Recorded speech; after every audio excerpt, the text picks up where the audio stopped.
Welcome to the best small business podcast. BJ and I deliver powerful insights, breakthrough ideas, and simple solutions to make your business unbelievably successful. I'm Rich G. And I'm BJ Flagg, and this is episode 164, Work From Home Hacks to Impress Your Boss. Ooh, that's a work from home hacks. We got to do more of these. WFH. We're not fashion icons, but we can definitely take care of the business side of things. WFH. I did get that wrong at first, and I know you're trying to stress not WTH. So I may have put WTH. Yeah, here's the thing. I mean, so many people are working from home, and you might want to move up in your organization, in your company, anywhere. And it's hard because you're not having that person-to-person contact, and you might not talk to your boss as often as possible. And also think about it. We've been doing this for 8 months. That means you've gone through a 6-month review. You're about to come up on your year review. Yeah. And you're basically unconnected to any of that review process. It's not good. That's scary. It's not good. So anyway, let's start out. Tip number 1, BJ. All righty. Duplicate your in-person experience. And a lot of people have been asking both of us, what do we do about what's going on? We really want everyone to jot down what their employee boss check-in was pre-pandemic. Mm-hmm. So, start with your high-level review process. You maybe you had a 6-month review, maybe you did quarterlies, whatever, your yearly. And then look at your monthly, weekly check-ins and any kind of like a daily interchange, right, Rich? It's like, did you bump into the person? What did you do? Where did you see him? Yeah. Yeah, you want to, I've been telling a lot of my managers to have a Zoom open door policy with their people. So like from 4 to 5 every day, I'm going to be on Zoom. If you just want to pop in and ask me a quick question, just say hello or anything like that, that's fine. So, but don't waste their time. Do not waste their time. You are the one thing they are focused on. And with the pandemic, your light has been dimmed by the sheer volume of communication they're receiving. Yeah. So think about that, the enormity of that. So not only are they doing their regular job as a great manager and doing the things that they need to do, but they too are just inundated by so much communication that needs to happen. So it's kind of crazy. And you know what? Now is the time to set up that schedule of meetings to yourself and then ping them, ping your boss about your suggestions. Ping. They'll be thrilled you did, because you've just taken a bit of a pressure off them, and they will be fine about kind of setting up regular meetings. Ping. I love the ping. Yes. Anyway. Yes. Tip number 2. Tip two. If you're not there, you're not there. Oh, yeah. You have to market yourself. If you're not in front of your boss on a regular basis, you're not there, and they will forget about you. Your level will drop down. So exposure is key, but you have to do it at the right moments. Oh, you're so true. And you know what? If you do it wrong, you're bragging. And then if you do it right, you're marketing. Yeah. So, really choose those moments well. Yeah, you can't say, so I did a really great job on the Johnson project. You don't say it like that. You don't say it. Find the right moments when they're relaxed and not manic with deliverables, because they're not going to pay attention to that. So say things like, I wanted to get your feedback on the Penske file. How did they receive it? You want feedback, and 9 times out of 10 say, "Oh, Rich, great job on that." Blah blah blah blah. That's the interchange you want. Right, and also if you had heard that the Penske job went well from other people, and it was because your boss did a great job, a little pat on the back going upward is worth every minute.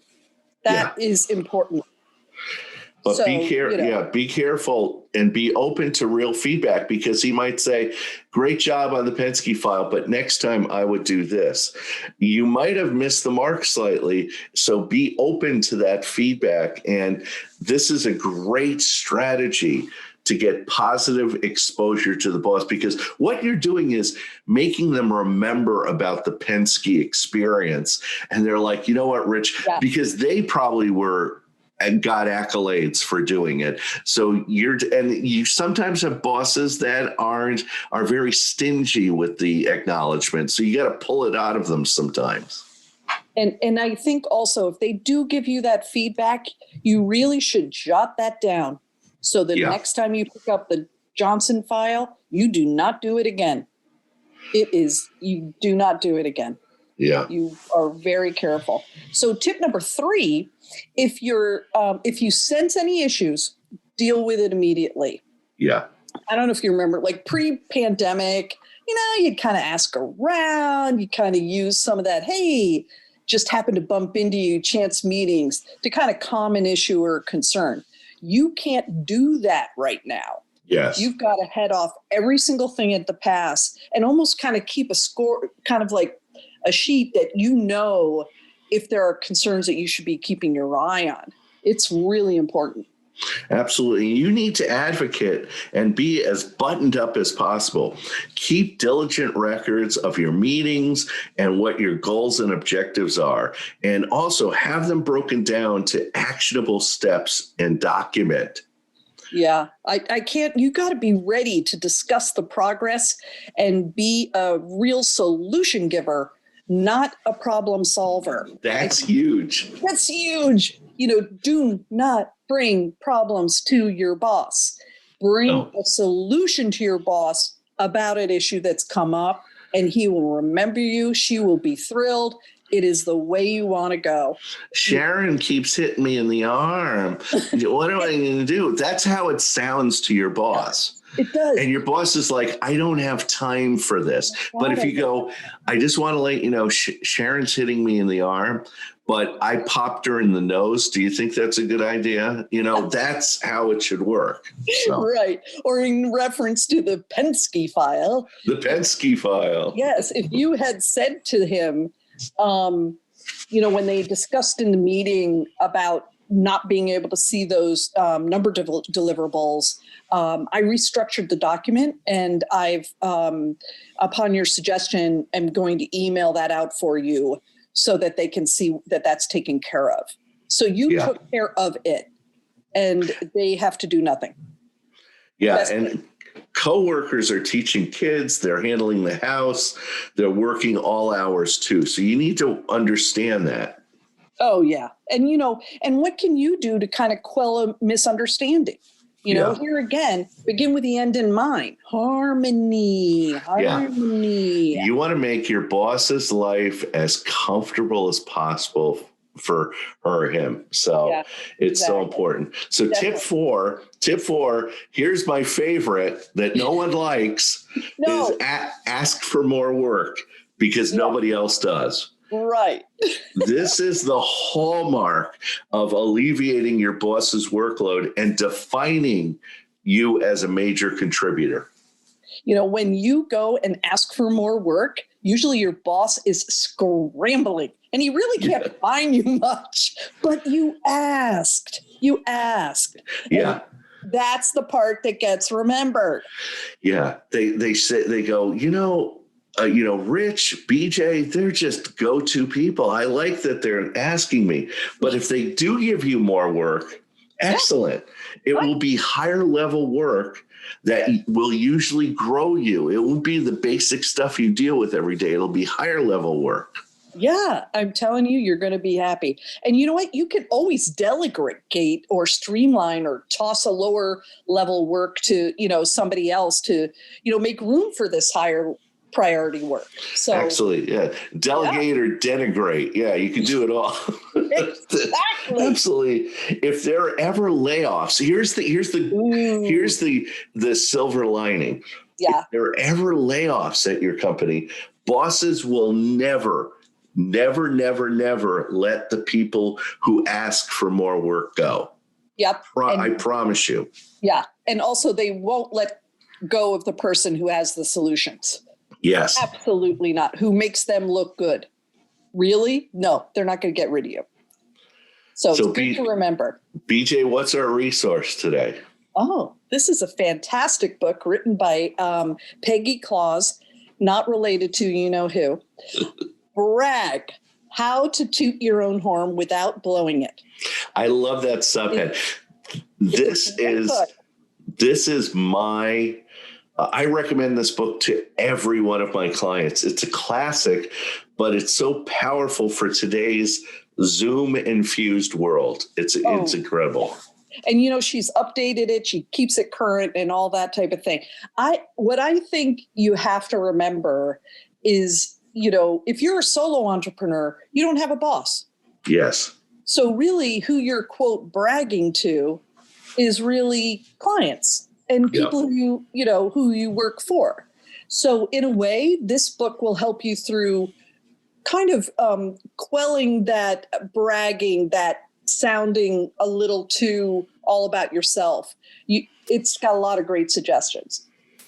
And it's fun. It's interesting that you position it that way, BJ, because when you're bragging to your clients, you're getting them to recognize the impact you're making on their business, on their company, on their people.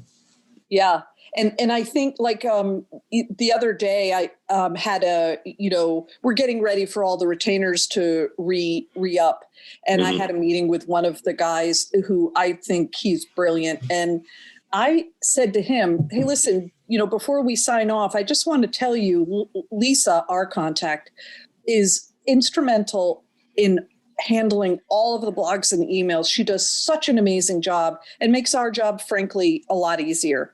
And I just want to tell you, she's really a crackerjack and has such passion for your company. And did I have to do that? No. Is it true? Yes, it is, because I think she's great. But he wouldn't have heard that any other way. What would she, how could she go and tell him that? And how much did it cost you and how much time did it take? Nothing. Oh, yeah, 30 seconds. And he said, I really appreciate your feedback. Thank you so much. And Bingo. There. Yeah. Boom. So anyway. And that's it for today. Hit the subscribe button down below, please, to ensure you never miss an episode. And if you like this podcast, feel free to share it with your friends. The more people that hear about it, the more fun we have. We're on Instagram, Facebook, and LinkedIn, and TikTok, where I do my dance every day. Just kidding. I don't do a dance every day. Click the thumbs up button. The more you click, the more people hear our weekly podcasts. And we want to thank all of our course business sponsors who have helped us get to the spot where we are today, 164 podcasts. And of course, we thank our producer and editor, Richard Scalzo, the person who makes everything happen. Speak to you soon and have an unbelievable week. Catch you later.